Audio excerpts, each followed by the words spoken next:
welcome to Wake Up and Live with the Arts. I'm Sue Johnson, your host for this edition, along with James McGilbray, our videographer, and in the studio, Lester Bryant, our editor. And we are here at the Rainey Institute, and you know what? I think I hear some folks talking. Wait a minute, that kind of sounds like George Tate and Officer Janey Morris.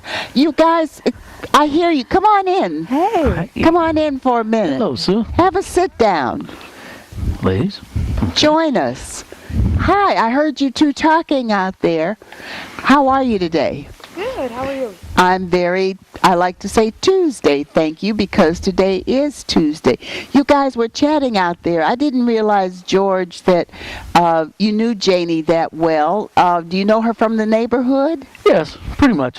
She comes in quite often. Where does she come into, honey? She comes in to disrupt everything. Into Tate's Barbershop? Yes, into the barbershop. She comes in and, does what she has to do and then make sure everybody's okay. So there's no criminals in my shop. Oh, okay. Well, we have another officer who thinks that you do harbor criminals in your office. Yes. That is just a totally another different gentleman. Yes. So we'd rather another him officer, not come in if he's not going to use our services. Because he comes in and hassles folks, like you have a young teenage boy that comes in, and then even your running buddy, Ace, Marcus Johnson. Yes, he's my partner now, as a matter of fact. Okay.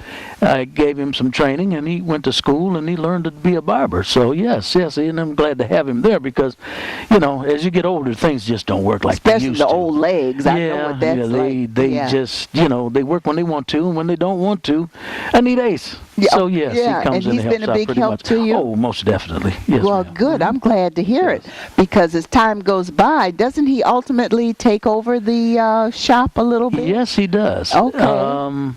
Ace comes in and takes over the shop as time goes by. Yes, ma'am. Because what happens is he does what he does, and I keep, training him and keeping him up to breast on what's going on as far as the barbers are concerned. Yes. He gets better and better. And then, Ace is a reader as well. So he does continuously read about barbering and business.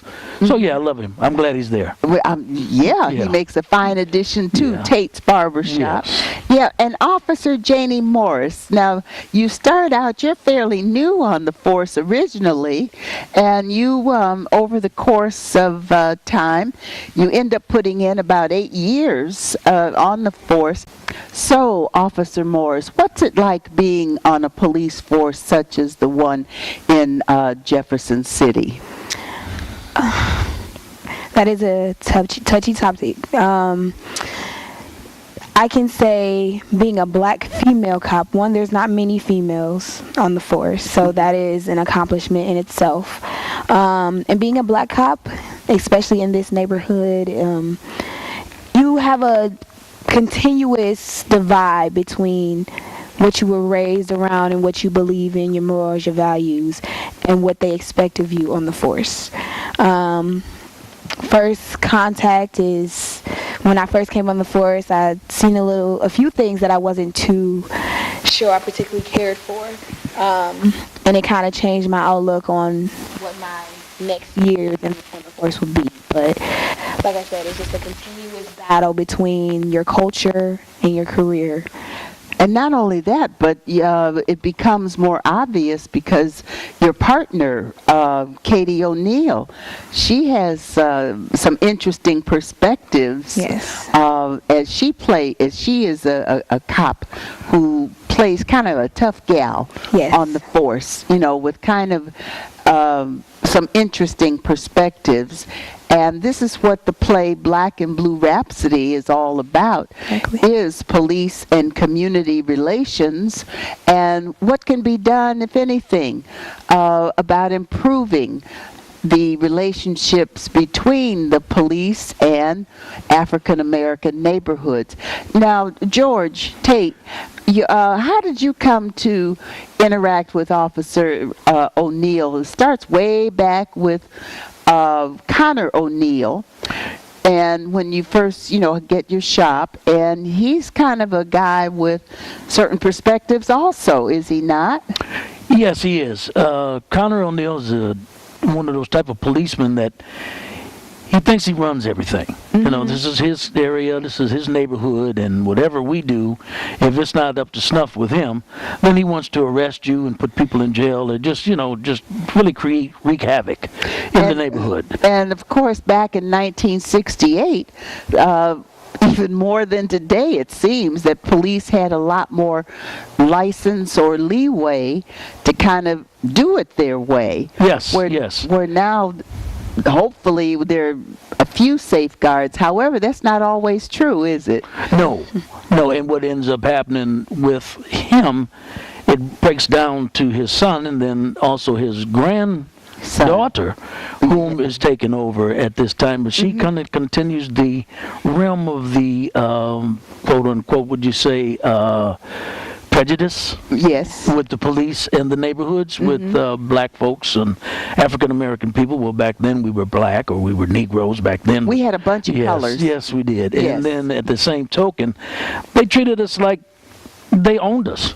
Yeah, and rightfully so at that time. So as we go on and we proceed, we still were able to get our voice off, but we had to be very careful. Yes, because they were really kind of, some of them were gun happy and some of them were, wanted to put you in jail and beat you up while you're in jail. Yes. But at the same token, nowadays, as it comes on, there's a little bit more, you have to be more apt to the neighborhood and the children. And this play addresses this whole concept of nothing changes but the date. That's the question.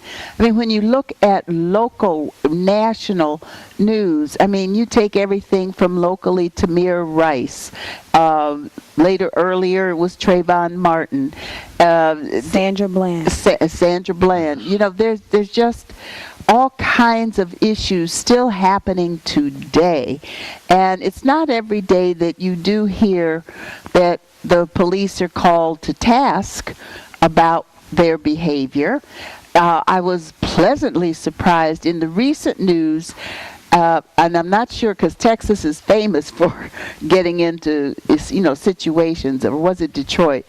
But do you remember the story about 2 or 3 months ago where a cop walked into a home and killed a black man? And she was brought up on charges. She was indicted. Now, I don't know what happened with that story, but that was a step that she even got as far as an indictment. Yeah. Because often, I have found over the years, I find it very odd, and it still goes on, that the police review boards review their own cops. It's not outside agencies necessarily that take a look at questionable actions. So, George, what's your hope for your barbershop in your neighborhood? Well, the hope is for the barbershop to continue because it's a staple in the neighborhood. Yes. It's been there for quite a few years. I opened it in '68, of course, and as we proceed, it's still open.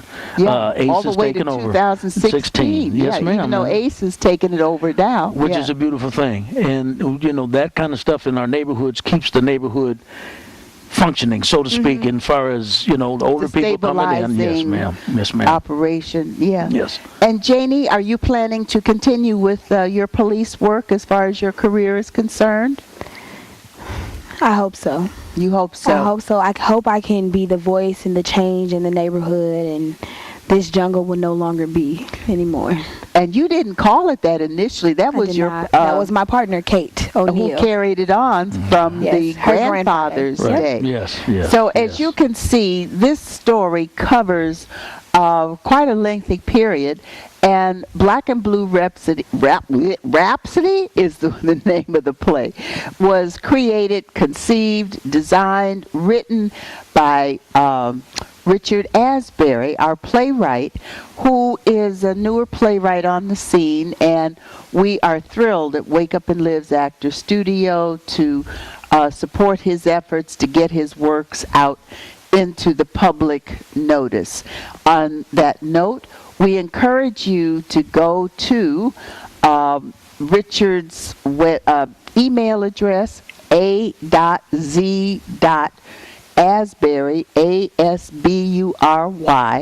2015 rainey@gmail.com, or give him a phone call at 216-225-3429. And this will be on the screen, so you'll have time to copy it.